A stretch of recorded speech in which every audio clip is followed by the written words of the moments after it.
Jadi, jurnal ini membahas bagaimana ASEAN Plus 3 atau APT berperan dalam mengatasi dampak negatif ekonomi akibat pandemi COVID-19.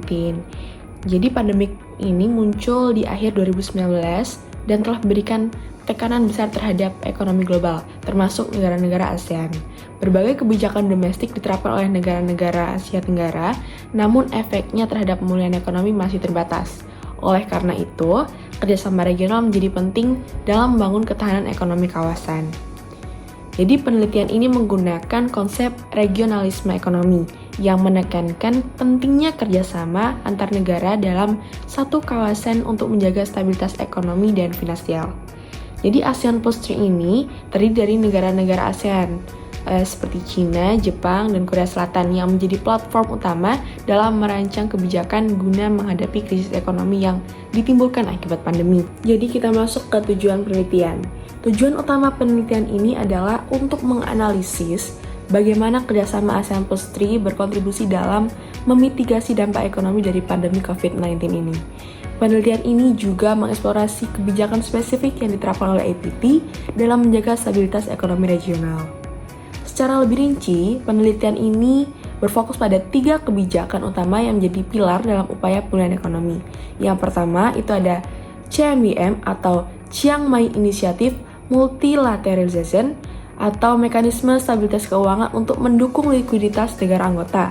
Kemudian pilar yang kedua yaitu Macroeconomic Research Office atau AMRO yang merupakan institusi riset makroekonomi yang memberikan rekomendasi kebijakan fiskal dan moneter bagi negara-negara ASEAN Plus 3. Kemudian yang ketiga itu ada ASEAN Bond Market Initiative atau ABMI yang merupakan inisiatif untuk memperkuat pasar obligasi dalam mata uang lokal guna mengurangi ketergantungan terhadap dolar Amerika Serikat.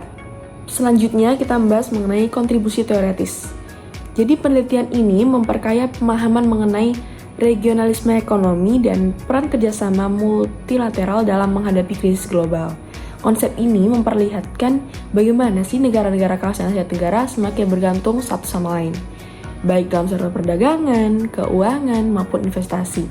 Dengan pendekatan regionalisme ekonomi, jurnal ini memberikan perspektif baru tentang bagaimana sih negara-negara dapat beradaptasi dan membentuk mekanisme pertahanan ekonomi melalui kerjasama regional. Selanjutnya, untuk metodologi penelitian ini menggunakan metode kualitatif deskriptif. Jadi penelitian ini berfokus pada analisis kebijakan dan dokumen resmi. Data yang digunakan di penelitian ini berasal dari internet-based research, studi kepustakaan, serta laporan dan artikel resmi dari pemerintah serta lembaga internasional. Jadi pendekatan ini memungkinkan penelitian untuk memberikan gambaran tentang kebijakan ASEAN Plus 3 ini, bagaimana diterapkannya dan dampaknya terhadap stabilitas ekonomi kawasan. Baik, selanjutnya kita masuk ke temuan penelitian atau hasil penelitian. Jadi penelitian ini menunjukkan bahwa pandemi COVID-19 itu memiliki dampak yang signifikan terhadap ekonomi Asia Tenggara. Data dari ASEAN Development Bank itu menunjukkan bahwa pertumbuhan ekonomi di kawasan ini mengalami kontraksi sebesar 3,8% di tahun 2020. Dan beberapa dampak utama yang terjadi akibat pandemi ini meliputi yang pertama ada pelambatan pertumbuhan ekonomi, seperti negara-negara ASEAN ini mengalami penurunan PDB yang signifikan. Contohnya Singapura mengalami kontraksi sebesar 12,6%, Malaysia sebesar 17,1%, dan Thailand itu 13,3%. Kemudian dampak utama yang kedua itu ada gangguan dalam perdagangan dan investasi. Dan yang ketiga itu peningkatan pengangguran. Jadi dalam menghadapi tantangan tersebut, ASEAN Plus 3 ini telah mengimplementasikan beberapa kebijakan yang bertujuan untuk memperkuat ketahanan ekonomi regional. Jadi yang pertama itu CMBM itu telah diperkuat meningkatkan porsi fasilitas IMF Dealing Portion atau IDLP dari 30% menjadi 40%, sehingga memberikan fleksibilitas lebih dalam mendukung likuiditas negara anggota. Kemudian yang kedua itu AMRO itu telah mengeluarkan berbagai laporan dan rekomendasi untuk membantu negara-negara anggota dalam menyusun kebijakan pemulihan ekonomi yang efektif. Kemudian yang ketiga itu ABMI yang telah memperkuat pasar obligasi mata uang itu dengan mengurangi ketergantungan terhadap dolar Amerika Serikat dan memperkuat stabilitas keuangan kawasan. Jadi pandemi ini juga mempercepat transformasi digital di kawasan ASEAN. Dan laporan E-Economist 2020 itu mencatat bahwa 40 juta orang di Asia Tenggara pertama kali menggunakan layanan digital pada tahun 2020 yang berkontribusi terhadap pertumbuhan ekonomi digital. Jadi dalam konteks ini, ASEAN dan China telah memperkuat kerjasama di bidang ekonomi digital untuk mempercepat pemulihan ekonomi pasca pandemi COVID-19. Oke, baik.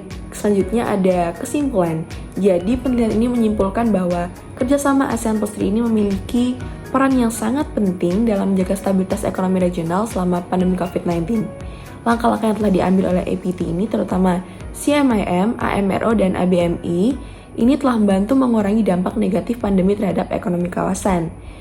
Dan penelitian ini memberikan beberapa rekomendasi bagi negara-negara ASEAN untuk meningkatkan ketahanan ekonomi mereka.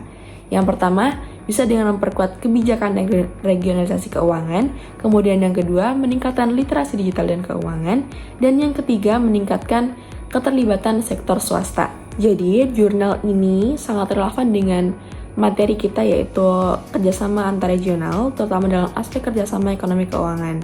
Jadi ASEAN Plus ini berfungsi sebagai model nyata bagaimana negara-negara dalam satu kawasan dapat bersinergi dan mengatasi tantangan ekonomi global melalui mekanisme keuangan bersama dan kebijakan yang terkoordinasi. Baik, untuk menjawab pertanyaan yang pertama, jadi teori yang menurut saya relevan itu yang pertama adalah teori pusat pinggiran atau Core Periphery Theory by Friedman and Krugman.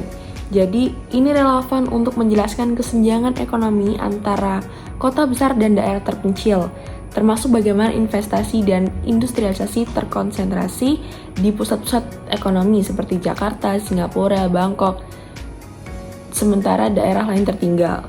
Kemudian teori yang kedua yaitu teori basis ekonomi atau teori ekonomi base theory. Jadi ini menjelaskan bagaimana sektor unggulan, misalnya ekspor komoditas Indonesia atau manufaktur di Vietnam. Ini mendorong pertumbuhan ekonomi daerah. Jadi menurut saya, teori yang relevan itu untuk saat ini ada dua, yaitu Core Periphery Theory dan Economy Based Theory. Jadi, mengapa Jabodetabek menjadi pusat perekonomian? Karena Jabodetabek ini menjadi pusat perekonomian disebabkan oleh beberapa faktor. Adanya faktor sejarah, aglomerasi ekonomi, infrastruktur, urbanisasi, dan kebijakan yang terpusat. Jadi sejak era kolonial, Jakarta ini telah berfungsi sebagai pusat administrasi dan perdagangan yang terus berlanjut setelah kemerdekaan dan pembangunan infrastruktur besar-besaran. Aglomerasi ekonomi ini menarik berbagai perusahaan, institusi keuangan, dan institusi kreatif untuk berpusat di kawasan ini, menciptakan efek jaringan dan memperkuat daya saingnya. Kemudian infrastruktur yang lebih maju, seperti jalan tol, bandara, pelabuhan, transportasi publik, itu juga mempermudah arus barang dan tenaga kerja dan meningkatkan efisiensi bisnis. Selain itu, urbanisasi. Urbanisasi yang pesat ini menghasilkan populasi yang besar dengan daya beli tinggi, menciptakan pasar yang menarik bagi investasi, dan kebijakan ekonomi serta fiskal yang cenderung berfokus pada Jakarta semakin memperkuat posisinya sebagai pusat pertumbuhan nasional. Sementara di daerah lain masih menghadapi keterbatasan dalam akses modal, infrastruktur, pengembangan sumber daya manusia yang membuat mereka ini sulit mengejar ketertinggalan.